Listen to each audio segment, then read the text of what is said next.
Iti Region Cordillera City Disaster Risk Reduction and Management Office.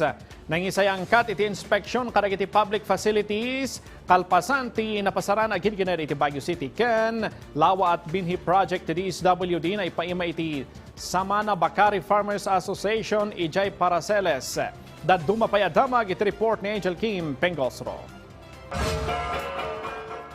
Kalpasan tinapasaran agin gingined iti Baguio City, dagos anang isayangkat ti City Disaster Risk Reduction and Management Office iti Inspeksyon, iti city government buildings, district hospitals, ken public schools.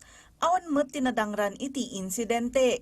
Itanga aldaw, ipatpatungpal dagiti pagadalan ti hayo protocol, bayat ti panakaisubli ti face-to-face classes.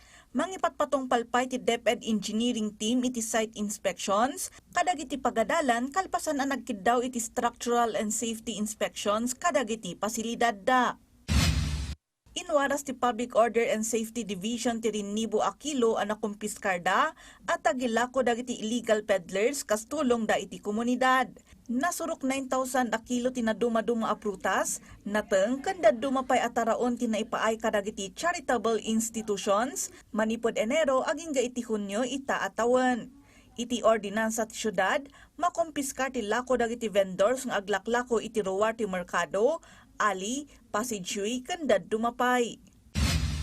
Papapigsaan ti provincial a gobyerno ti Kalinga ti Tourism Safety and Security da, babaan ti Provincial Ordinance No. 2026-024, wano ti panakaipasdek ti Provincial Tourist Police Unit. May deploy ti Provincial Tourist Police Unit kadagiti kang runaan a destinasyon ti turismo, cultural heritage sites, ecotourism areas, transport terminals, kandadakkel nga event ti turismo tapno maipaay ti seguridad, tulong kadagiti turista, emergency response kan crowd management services.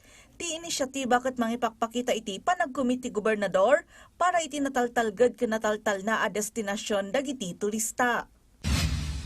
Iti Mountain Province, naipaiman ti lawa at binhi project ti Department of Social Welfare and Development iti Samana Bakari Farmers Association iti Bakari Paracelis. Ti lawa at binhi project ket direkta a pagnumaran ti 50 akamang ti asosasyon ang nagtrabaho ken nagsana iti 20 aldaw asinweldoan ti DSWD.